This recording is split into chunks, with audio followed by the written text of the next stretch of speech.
अस्सलामुअलैकुम वरहमतुल्लाहि ताला वबरकातुहू। अज़ीज़ साथियों, एक बहुत ही अच्छी और बेहतरीन जो है नज़म आप लोगों तक पहुंचने वाली है। इस नज़म को स्किप मत कीजिएगा। चैनल पर नए हैं तो सब्सक्राइब ज़रूर कीजिएगा। इससे पहले मैं आप लोगों को एक बहुत ही ज़रूरी मसला बताने जा रहा हूं। ये मसला अक्सर लोगों के साथ पेश आता है और कई लोग इस मसले को पूछते भी हैं कि आखिरकार इस मामले में क्या किया जाए। दोस्तों, इस मसले को आप लोग अपने दिल की तख्ते पर लिख लीजिए और जिन लोगों को मालूम नहीं है उन तक भी ये मसला पहुंचाने की कोशिश कीजिए। दोस्तों, मसला ये है कि अगर किसी इंसान को रास्ते में कोई चीज़ पड़ी हुई मिल जाए तो वो इंसान उस चीज़ का क्या करे, या उस चीज़ को अपने ऊपर इस्तेमाल कर ले, या उस चीज़ को सदका कर ले, या उस चीज़ को मालिक तक वापस लौटाना ज़रूरी है। दोस्तों, चीज़ें दो तरीक़े की होती हैं। जवाब सुन लीजिए। चीज़ें दो तरीक़े की होती हैं। एक तो मामूली कीमत की चीज़ होती है जिसके बारे में हम और आप अंदाज़ा लगा सकते हैं कि इसका मालिक इसको तलाश नहीं करेगा। तो जिसके बारे में हमें और आपको ये यकीन हो कि इसका मालिक तलाश नहीं करेगा, ये मामूली सी कीमत की चीज़ है, तो उसको अपने इस्तेमाल में भी लाया जा सकता है। जैसे कि बिस्किट वगैरह है या कोई रोटी वगैरह का टुकड़ा, ऐसी कोई चीज़ मिल जाए जिसकी इतनी ज़्यादा कीमत ना हो तो उसको जो है बंदा ख़ुद भी इस्तेमाल कर सकता है। हाँ, अगर वो चीज़ इस कदर कीमत की है कि जिसके बारे में मालूम हो कि अगर इसके मालिक तक नहीं पहुंचाई जाएगी तो उसे तकलीफ़ होगी, तो ऐसी सूरत में जिसे वो चीज़ मिली है उसके ऊपर लाजिम व ज़रूरी है कि वो ऐलान कराए इसका कि ऐसे ऐसे मेरे पास फ़लाँ चीज़ है, अगर किसी की गिर गई हो तो वो मुझसे ले सकता है। ऐलान नहीं करा सकता तो जो है उसके लिए ज़रूरी है कि कुछ दिनों तक इंतज़ार करे। इंतज़ार ये करे कि उसका मालिक आ जाएगा और अपनी चीज़ को लेकर चला जाएगा। ये सूरत है। आजकल व्हाट्सएप वगैरह में भी इसे शेयर किया जाता है, फेसबुक वगैरह पर शेयर किया जाता है। ये एक अच्छी तरकीब है। अगर किसी को कोई सामान वगैरह किसी का पड़ा हुआ मिल जाए, कीमती हो, तो ऐसी सूरत में मसला ये है कि उसे शेयर किया जाए, उसका ऐलान किया जाए। अगर उसका मालिक उस चीज़ का दावेदार हो और वो कहे कि मेरी चीज़ है, तो उसे वो चीज़ वापस लौटा दी जाए। और अगर फिर भी मालिक लौट कर नहीं आता है तो ऐसी सूरत में किसी गरीब वगैरह पर वो चीज़ जो है वो सदका कर दी जाए, उन पर ख़र्च कर दी जाए। अब अगर बाद में मालिक लौट के आता है, भाई चीज़ सदका कर दी, उसके बाद में मालिक लौट कर आया, तो ऐसी और मालिक ये कहता कि भाई मैं इस चीज़ का सदका कबूल नहीं करता, मेरी चीज़ मुझे वापस लौटाओ, तो ऐसी सूरत में उस मालिक को जो है उसकी चीज़, उसका सामान लौटाना ज़रूरी होगा। अब उन दोनों में से जो भी उसका सामान वापस लौटाएगा, अल्लाह उसे सदक़े का सवाब देगा। यानी जिसको चीज़ मिली थी, अगर वो अपनी तरफ से, चूँकि वो तो सदक़े में ख़र्च कर दी फ़कीर ने, तो अगर वो अपनी तरफ से उसको देगा जिसको मिली थी, तो अल्लाह उसे सदक़े का सवाब अता फ़रमाएगा। और अगर उसे वो जो फ़कीर जिसने ली थी वो चीज़, अगर वो इस काबिल है, अगर वो लौटाएगा तो अल्लाह ताला उसे सदक़े का सवाब अता फ़रमाएगा। तो अगर किसी की चीज़ मिली हुई मिल जाए, पड़ी हुई मिल जाए, तो अगर अदना कीमत की है तो उसका कोई एतबार नहीं है, बंदा खुद भी खर्च कर सकता है। और अगर बेश कीमती है, ज़्यादा कीमत की है, तो ऐलान किया जाए, मालिक तक उस चीज़ को पहुँचाया जाए। और अगर ना मिला तो वो किसी गरीब वगैरह पर सदका की जा सकती है। आइए सुनते एक वीडियो। तेजस्वी सरकार, कहाँ सोया है चौकीदार, कहाँ सोया है चौकीदार। आपको 4 बार मौका मिलता रहा मेरे बुजुर्ग, और यहाँ की आवाम ने आप पे भरोसा जताया, आपने खिदमत भी की, लेकिन सबका एक वक्त होता है, पीढ़ी में बदलाव होता है। कभी वालिदैन के हाथ में घर की कमान होती है, तो एक दिन ऐसा भी आता है कि जब बेटा बड़ा हो जाता है तो कमान उसके हाथ में चली जाती है।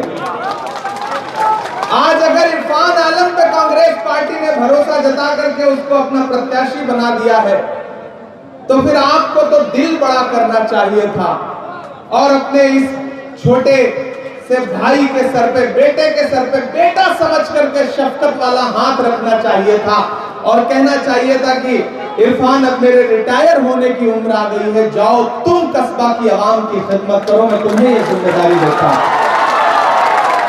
होना तो ये चाहिए था, लेकिन मुझे पता चला कि हमारे बुजुर्ग लोग नाराज हैं। हम बुजुर्गों की नाराजगी की बड़ी कद्र करते हैं। अल्लाह करे वो मान जाएं, नाराज ना रहें। मैं तो उनसे भी कहता हूं, मैं अपने आफाक चचा से भी कहता हूं कि आप तो जब भी हमारे पास आए हमने मोहब्बत से आपको मिठाई खिलाई, पानी पिलाया, गले लगाया, और जब आपके मिनिस्टर बनने का वक्त था तो आपको याद होगा कि उस वक्त हमसे जो बन पड़ा, आप जब AICC के ऑफिस में, मेरे माइनॉरिटी डिपार्टमेंट के ऑफिस में आए थे, तो हमने उस वक्त भी आपकी जो बन पड़ी वो मदद की। और जब मेरे पास इरफान भी आए तो हमने इनको भी चाय पिलाया, मिठाई खिलाई, पानी पिलाया और इनसे कहा कि जाइए, अगर कांग्रेस पार्टी आप पे भरोसा जताएगी, आपको कैंडिडेट बनाएगी, तो सबसे पहला आदमी इमरान प्रतापगढ़ी होगा जो आपके लिए आकर के आराम से वोट की अपील करेगा। साथियों, न हम सफर न किसी हम नशी से निकलेगा, न हम सफर न किसी हम नशी से निकलेगा, हमारे पांव का कांटा हम ही से निकलेगा। वतन की रेत मुझे एड़ियां रगड़ने दे, मुझे यकीन है पानी यहीं से निकलेगा। एक नौजवान आदमी जो आपकी खिदमत करता है, एक आदमी जो न दिन देखता है न रात देखता है, जब भी आप उसे आवाज देते हैं वो आपकी खिदमत के लिए खड़ा हो जाता है, जो आप जैसा दिखता है, आपके भाई की तरह है, आपके बेटे की तरह है, आपके परिवार की तरह है। अगर आज उसको मौका मिला है तो फिर इतनी बेचैनी लोगों में क्यों है? मैं आप सबसे गुजारिश करूंगा, श्रीनगर वालों, कस्बा वालों, कि मैं जितना इरफान को समझ पाया हूं, अगर आप बिना पटे हुए, बिना अपना वोट खराब किए हुए इस भाई के साथ खड़े रहे, तो ये जान लीजिएगा कि आने वाले 30-40 सालों के लिए आपको एक ऐसा नेता मिलेगा जो आपके सुख दुख में रात के 12 बजे भी खड़ा नजर आएगा। बड़ी मोहब्बतों से, बड़ी शफकतों से यहाँ ये भाई पहुंचा है, और आज मैं इस भाई के लिए अगर आपके सामने दामन फैलाने आया हूं, श्रीनगर वालों, कस्बा वालों,